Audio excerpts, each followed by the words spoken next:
मी Valmik Karad Kaij police स्टेशनला खोटी खंडणीची फिर्याद दाखल झालेली आहे। मला अटकपूर्वचा अधिकार असताना मी CID ऑफिस पुणे पाषाण रोड इथं सिलेंडर होत आहे।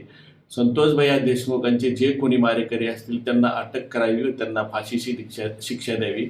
राजकीय दोषापोटी माझं नाव त्याच्याशी जोडलं जात आहे।